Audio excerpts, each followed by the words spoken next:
जिंदगी, कोई कहता कि संघर्ष है जिंदगी, कोई हंस कर के फूलों में कांटा चुभाए, दाह में दाब कर भावना को कोई खिलखिलाते सुमन को गले से लगाए, एकता तोड़ कर कोई लेता मजा, हंसते दिल को रुलाना तो आसान है, अरे कोई रोते हुए को हंसा दे अगर, पूज्य धरती पे सादर वो भगवान है।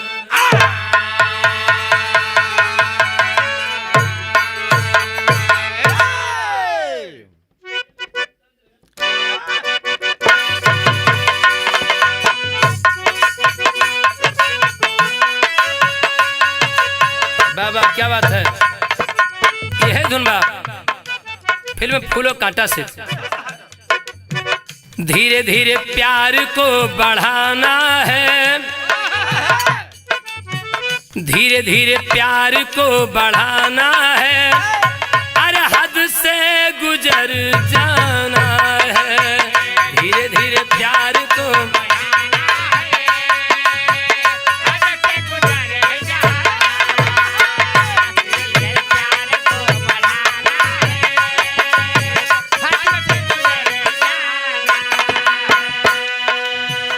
बड़ा बढ़िया बिरहा में भाव दिए कवि जी। वाह भैया।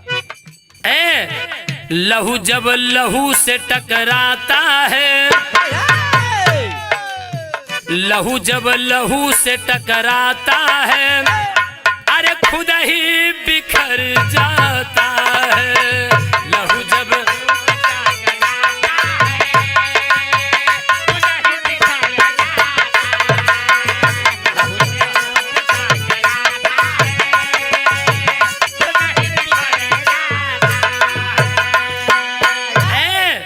कुठारा घात जब समाज ऊपर गहराए, अरे कुठारा घात जब समाज ऊपर गहराए, डिबे की आत्मा तब टूक टूक हो जाए। ए भैया समाज के ऊपर, देश के ऊपर जब कोनो आघात पहुंचले, कुठारा घात पहुंचले, चोट पहुंचले, तो सामाजिक आदमी के कलेजा टुकड़े टुकड़े हो जाए। कुठारा घात जब समाज ऊपर गहराए, डिबे की आत्मा तब टूक टूक हो जाए। प्रांत हरियाणा में ढकढोरगढ़ एक बस्ती है, लड़ाकू वीर यादवों की बस्ती हस्ती है। किया औरंगजेब मुल्क में हलचल भारी, लुटा ढकढोरगढ़ बेघर हुए हैं नर नारी। जब प्रांत हरियाणा में ढकढोरगढ़, वहाँ यादवों की बड़ी करारी बस्ती, और वहाँ के यादव सब बड़े वीर थे, बड़े साहसी थे। और जब औरंगजेब हिंदुस्तान की धरती पे आया और हिंदुस्तान के कोने कोने हलचल मचा दिया, जब ढकढोरगढ़ पर पहुंचा तो वहां के यादव सब बड़े साहसी थे, लोहा ले लिए, लेकिन प्रशिक्षित नहीं थे। भैल का तमाम लोग अपनी मातृभूमि के लिए शहीद हो गए, अब कुछ घायल हो गए, अब कुछ बिराने गांव को कुछ लोग छोड़ भागे हैं, बिराने गांव को कुछ लोग छोड़ भागे हैं, जिला मेरठ यूपी के तट पे रहने लागे हैं। 100-150 लोग हरियाणा से टूट करके उत्तर प्रदेश की सरहद मेरठ की धरती पर आकर के बसे चले, लेकिन जहां पे रुकले वहां पर भी एक बहुत ही बड़ी यादवन की बस्ती रहल। तब पहले था जौन बा बड़ा नागवार लगल, चूंकि कोई जब कहीं आवेले तो वहां मूल निवासियों के बड़ा दिक्कत महसूस होले।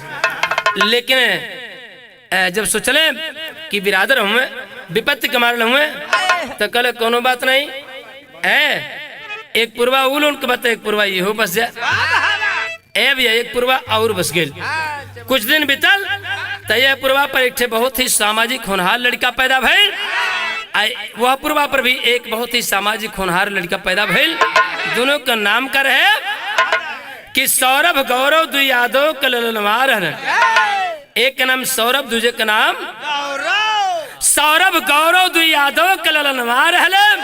अब प्रेम के बिरवा से चल स्वच्छ सुमनवार है। अब ये दोनों लड़कन में बड़ी तगड़ी दोस्ती। तर्ज बदल गई मास्टर, तर्ज वही बा वीरेंद्र भैया। हाय करे पाकी गैले गेहुआ, लटा की गैली बाली आखन गिरे गैले ना, गोरी के खेत खेत चूड़िया खन गिर गईल नाम अलका की गईली बाली आखन गिर गईल ना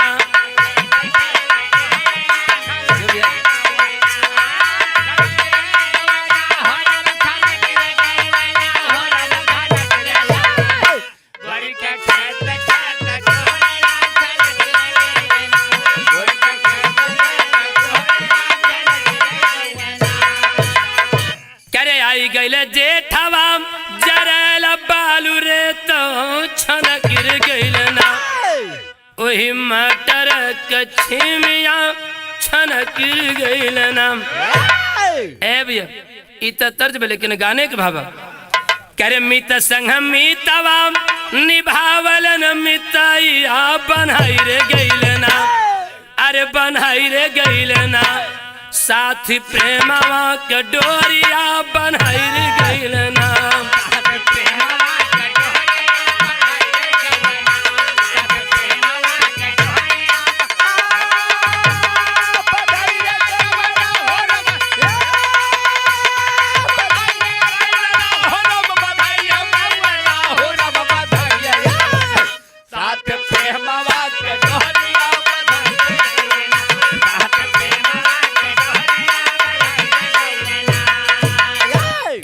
दोनों के दोस्ती के बाद कवि जी लाइन में दिले कि एक आत्मा के दुई शरीर लोग जनल जीवन मरण के परन दिल ठानल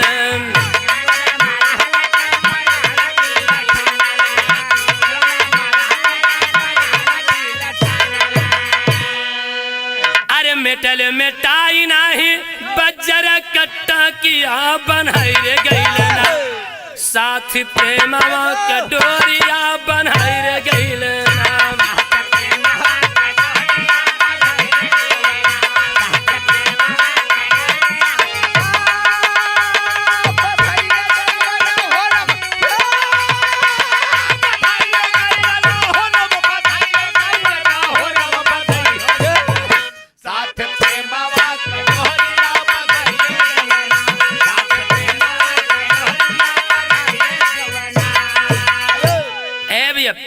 दोनों लड़कियों के नेतृत्व में दोनों प्रभा का संगठन बहुत बढ़िया रहे लेकिन तर्ज वही बा वीरेंद्र भैया कोनो दुल्ही के दुल्हा रहे परदेश आ दुल्हनिया रतिया में सपना देखले तो सवेरमा अपने सहेली से बताओ बा का देखली ए पिया कलकत्ता से आवल हो अरे आवल हो झालर लिए मोती पिया कलकत्ता से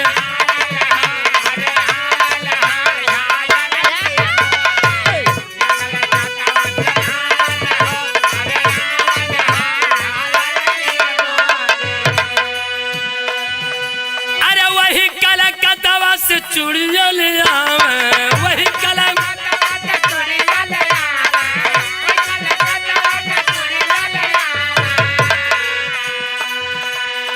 सेजिया पे हमें पहनावे हो झालर ली मोती इत तर्ज में लेकिन गाना के भावा क्या रे गुलशन गुलाब गमकावे हो गुलशन गुलाब गमकावे हो हंसी हंसी दोनों मितवा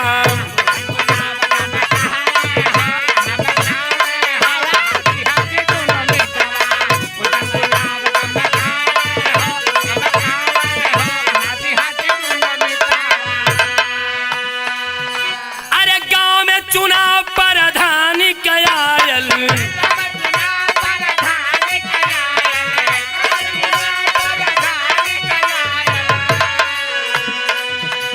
अरे हिली मिली पर भरवा में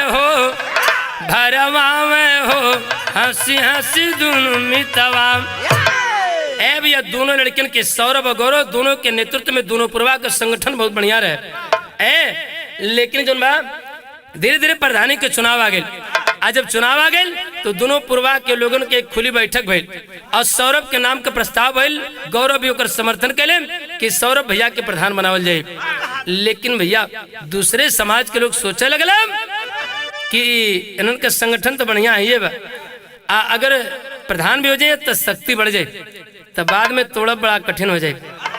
तो कहले काम करे गौवा के लोग के सहाय नहीं आवे,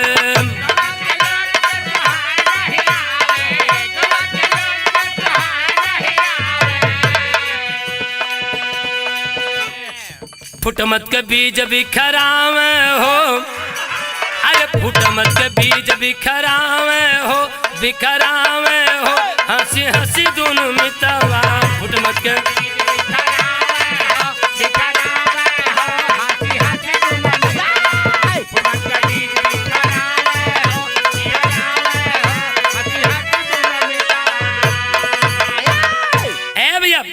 देखा सौरभ के नाम का तो पर्चा भरल है। दूसरे समाज के लोग सोचले कि इससे तो कोनो दाल गली ना सानी भैया ता लोग गए गौरव के पास में। अब गौरव से कहले कि देखा हम तुमके प्रधान देखे चाहते हैं, वो असली यादव और तू नकली यादव।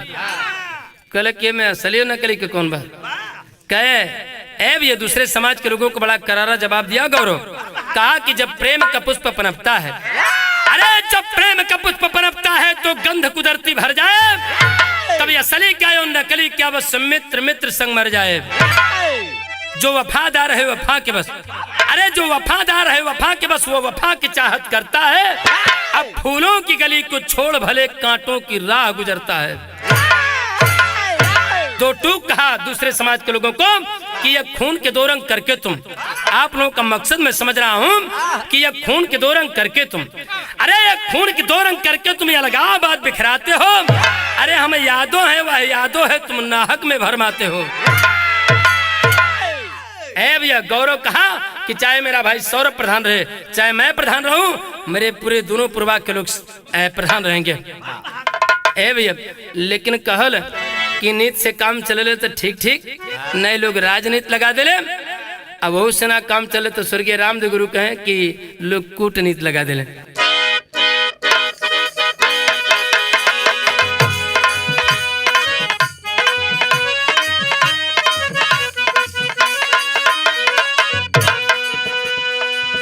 यही तर्जबा हमरे जो वीरेंद्र भैया बजाओ तुम्हें कैसे क्या रे हम है मजनू का यार, अरे हम है मजनू का यार प्यार सिखलाई गोरी।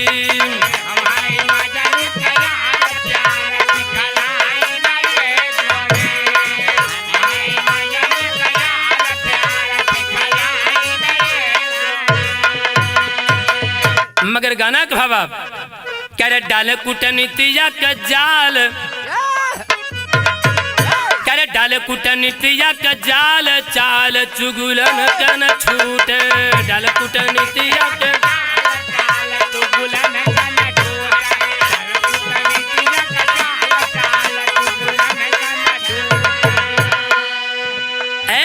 अरे दोषी द्रोही लोग कांटा फूल में चुभवल, गौरव के नाम कभी परचा भरवल।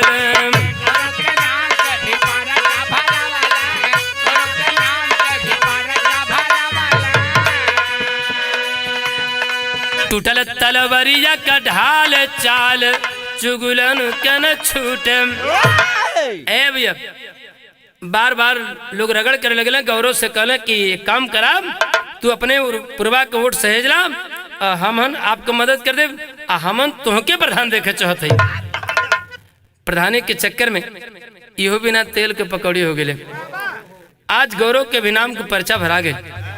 ए भैया आज जब दोनों भाई जो एक छाया बन करके चलते रहे, आज कंपटीशन में आ गए। कंपटीशन में आ गए तो भाव दे कवि जी, लेकिन तर्ज वही बात। ए भैया कोनो एठे मंद बुद्धि के रहे और कोनो चलाक आदमी रहे, तो चलकवा से पूछत बहू कि भाई प्यार के परिभाषा जाने ले, तो बताओ बा कैसे।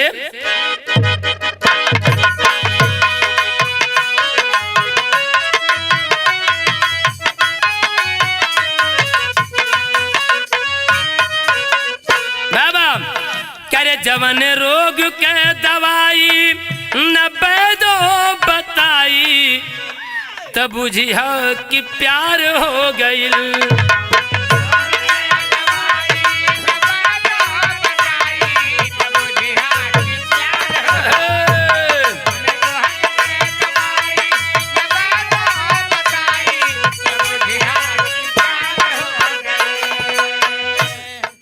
कोई आचरा से अंगूरी लपेटी ल जाई तो बुझिया कि प्यार हो गईल।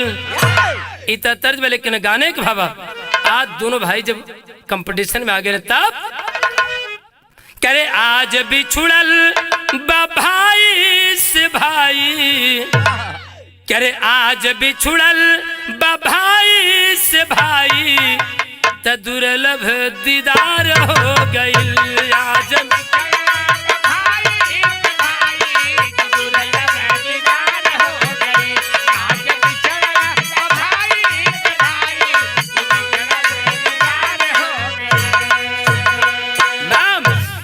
आज बिछुड़ल भाई से भाई त दुर्लभ दीदार हो गईल। गईल खूनवा से खूनया लगाई त सहज में हार हो गईल।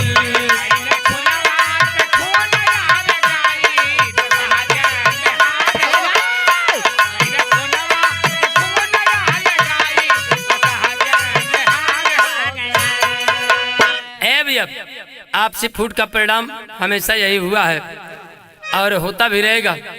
ए भैया भूले हैं ज्ञानमान संहिताएं तोड़कर। गौरव को बाद में बड़ा गलानी हुई।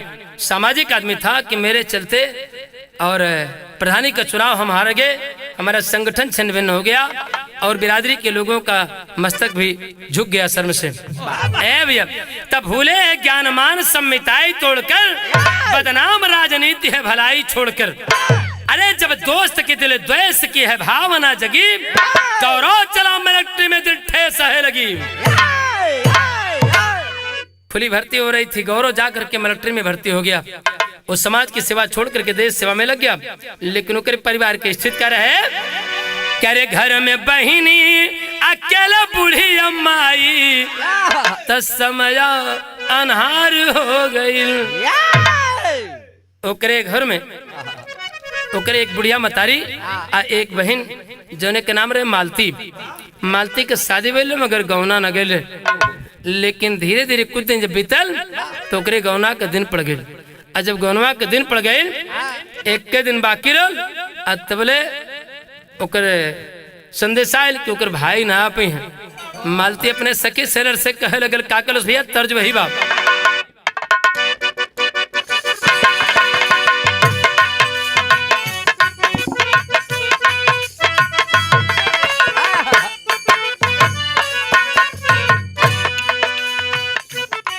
यही धुन बा करे कहतानी भारत के जननवारे,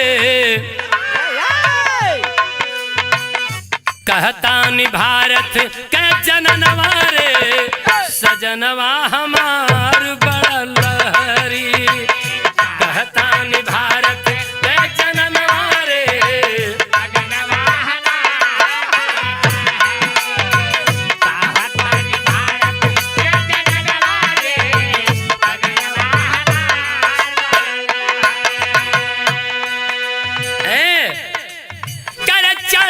जवानिया में करलन किसानिया। अरे ट्रैक्टर चलावे गावे गनवारे सजनवा हमार बड़ा लहरी। मगर गाना के भावा मालती अपने सखी सेलर से कहे लगल करे पड़ी गईले गमन के दिनवारे, पड़ी गईले गमन के दिनवारे बिरनवा हमार नहीं आइले।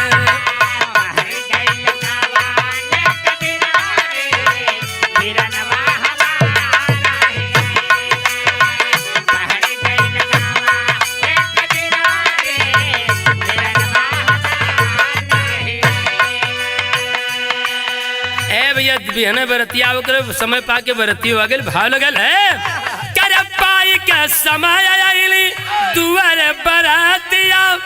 अरे जुटल ना हिस्सा सूर्य के कुछ सवगतिया।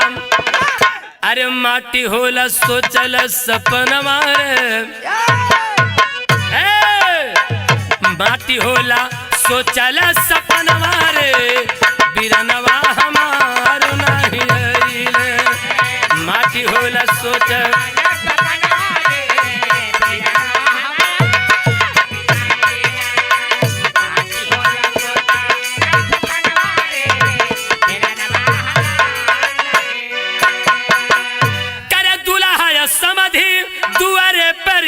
आइल अरे हित मित साथियन के स्वागत न भइल। ए भैया ओकरे भाई के चलते दोनों पूर्वा के लोगन के सम्मान गिरल रहे तो ओकर कितना बेइज्जती हो जाए यही लोग देखत चाहत रहे। मीठा बनल तब बरातन के पास समय से पहुंचल नहीं, खाना बनल तब बरातन के पास पहुंचल नहीं, स्वागत सत्कार भइल नहीं, ओकर भाई नहीं ले तो दुल्हा समधि के दहेज न मिलल।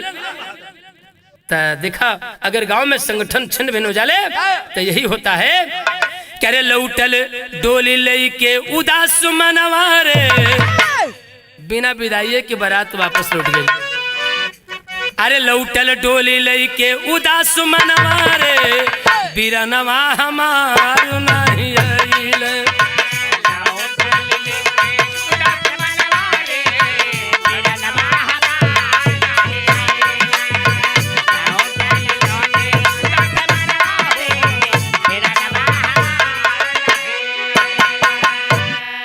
ए भैया यहाँ कभी जी टेरी देले आए है करे बिरनवा नहीं आइल घरवा। अरे बिरनवा नहीं आइल घरवा ताकि लगल बजर के ना भइल गवनवा।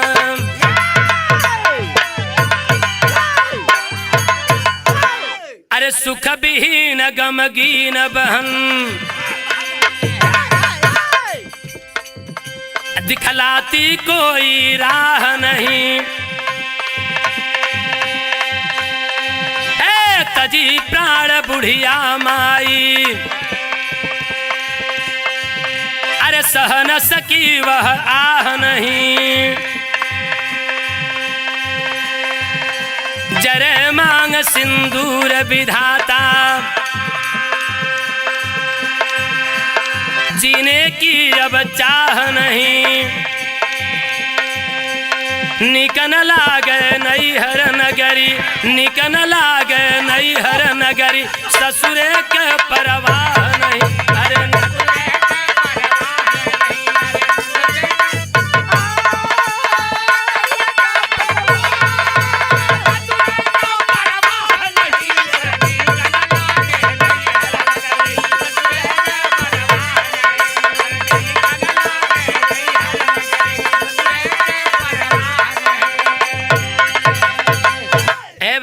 जब बिना विदाई के ही बारात वापस लौट गई। बुढ़िया मतारी के सदमा लगल, हार्ट अटैक हो गई, वो भी स्वर्गवासी हो गई।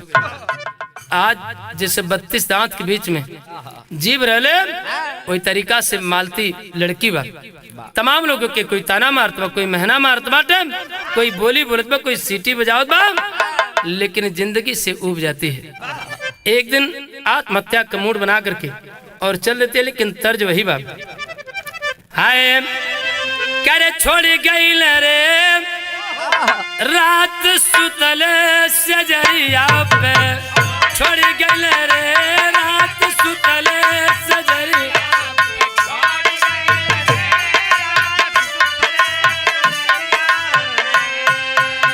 ए भैया लेकिन तर्ज गई बा, लेकिन गाना का भाव मालती सोच रही है करे आज जिंदगी जवानिया चराई दे बरे आज जिंदगी जवानिया।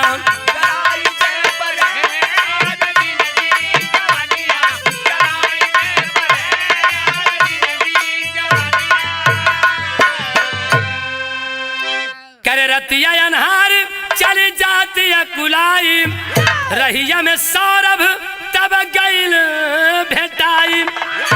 अरे दिल के दर्दिया छिपाइल बर आज जिंदगी जवानिया जराई दे बरे आज जिंदगी।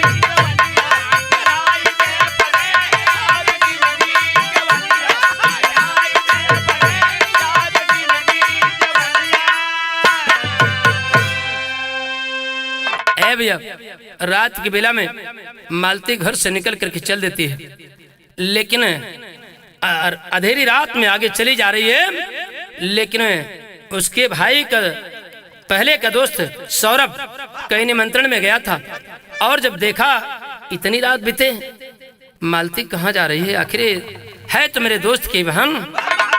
लेकिन आगे खड़ा होकर के पूछने लगा, पापड़ के भाव लगे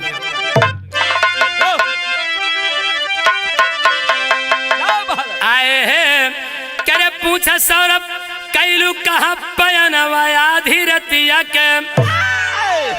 अरे पूछे सौरभ कैलू कहा पयनवा आधी रतिया के। अरे उदास मनवा बाट के ही करनवा आधी रतिया के।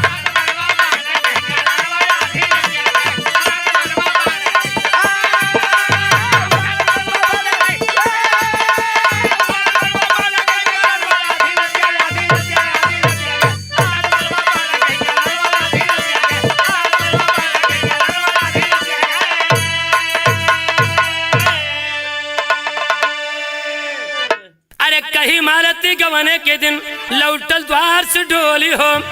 निरमोही समाजी हमके बोले उल्टी बोली हो। अरे राखी के सुध भूल गईले बिरनवा आधी रतिया के। साहब भी पता दे देवे परनवा आधी रतिया के।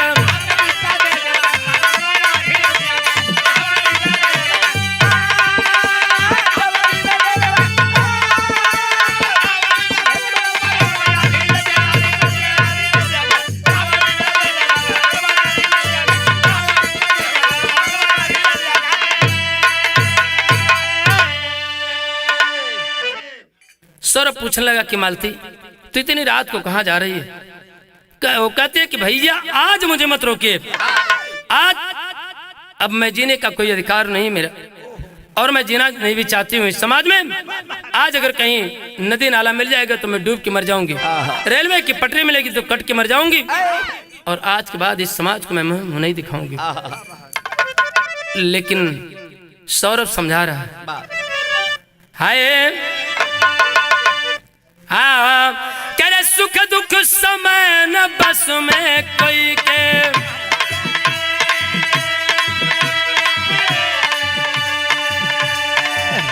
अरे जीवन मरण विधि के हाथ।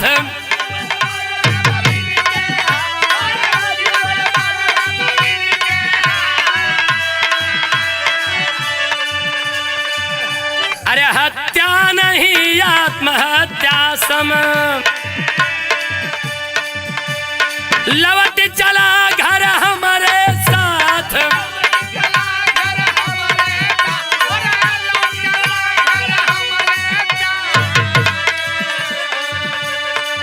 बदली समय का फेरा जह दिन। कट गई है विपदा का रात।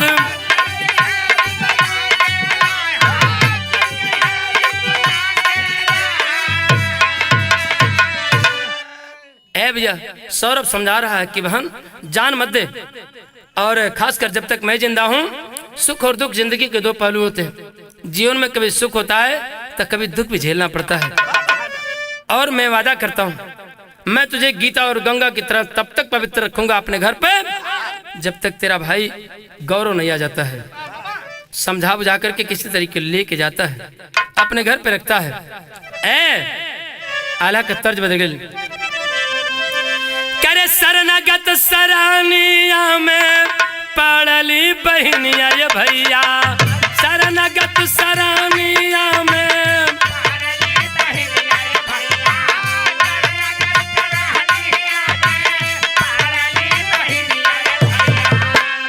घरवा पे लाए अपने सौरभ कुमार। जो हटाया सारावा के बीतला पहरवा ये भैया।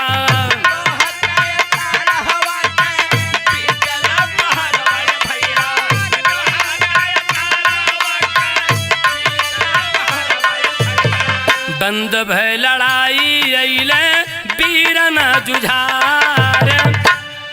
लड़ाई जब बंद हुआ तो उसका भाई घर पे आया, गांव में आया, देखा कि अरे घरवा बीरान नहीं माइयो बहनिया ये भैया।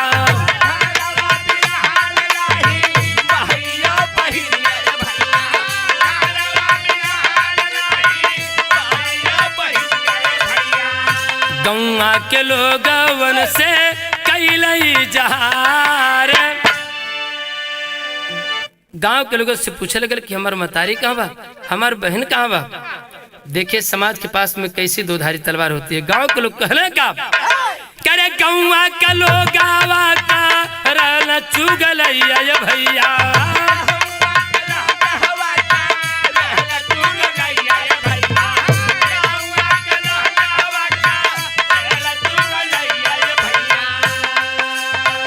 दगेबाज मीतावा हो सौरभ तुहार,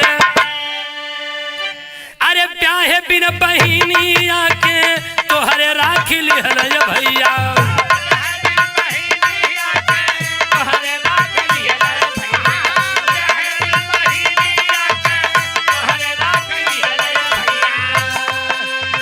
जरली बदनिया गौरव भाई लयंगार, अरे लाई के बंदूक पहुंचा सौरभ के भवन में भैया।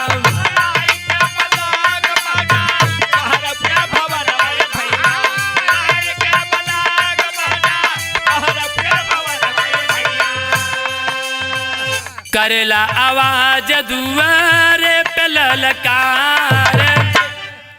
ए भैया जब ऐसी बात सुना तो उसकी आंखों में खून उतर आया। उठा लिया बंदूक, जा करके सौरभ के घर पे कहा कि रे पापी सौरभ, मेरे बहन के दामन में दाग लगाने वाले पापी, अगर तेरी माँ ने दूध पिलाया है तो निकल, आज या तो तू रहेगा और या तो मैं रहूंगा। त सुन के आवाज चली अली बहनिया, कहे ढेर दिन पर अइले हो बिरना हमार। एक वर अखिया में खून बरसला, एक वर बरस सवनवा के धार।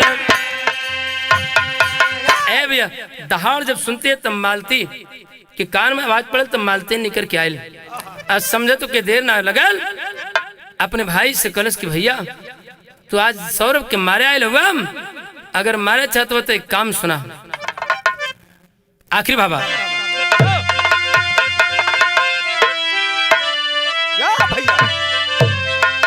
आए हैं, अरे मित्र संग खेला मत कलंक की होलिया, अरे पहले बहिनी पे बिरनवा चलावा गोलिया।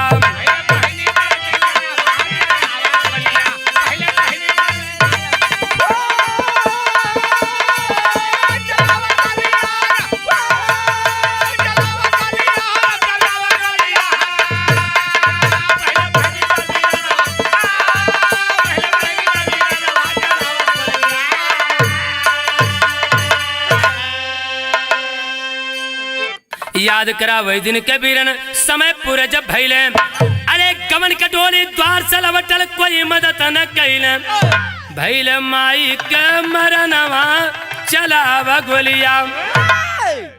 आज वो दिन के बात याद करा कि जब तू छुट्टी ना पहला हमारे बिना विदाई के बारात वापस लौट कर मतारी मर गए, हम अगर जिये थे तो सौरभ को दिन आज के मारे आयल हुआ। ए भैया मन धिक्कार उठा गौरव के बार बार पछतावे, अरे तनी हुई बंदूक तुरंत हुई बनी वो घुमावे, अरे सौरभ भैया गए समनवा चलावा गोलिया।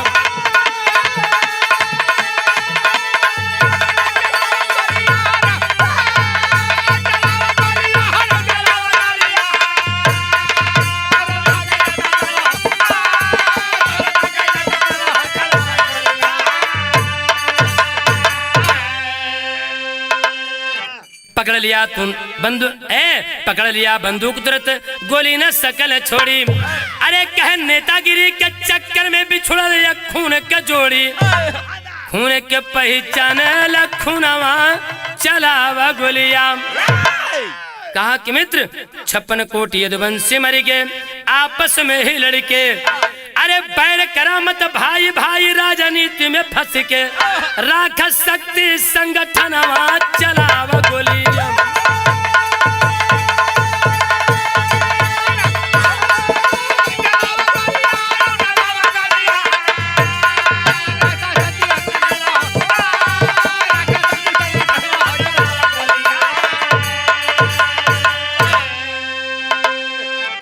ग्वाल ढिरोर का नाम छोड़े खाली यादों नाम चलावा, अरे दिल के द्वेष मिटा करके सब शादी ब्याह रचावा, आवा आगे नौजवानवा चलावा गोलिया।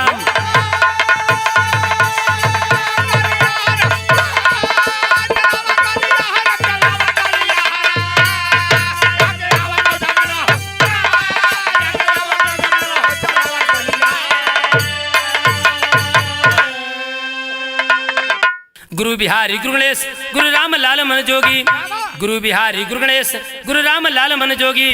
अरे कवि चंद्रिका रामदेव की विजय उसी दिन होगी, बिरनवा नाही अइले घरवा, अरे बिरनवा नाही अइले घरवा, राम भन प्यारे लाल जब सुधरी हिरनवा, बिरनवा नाही अइले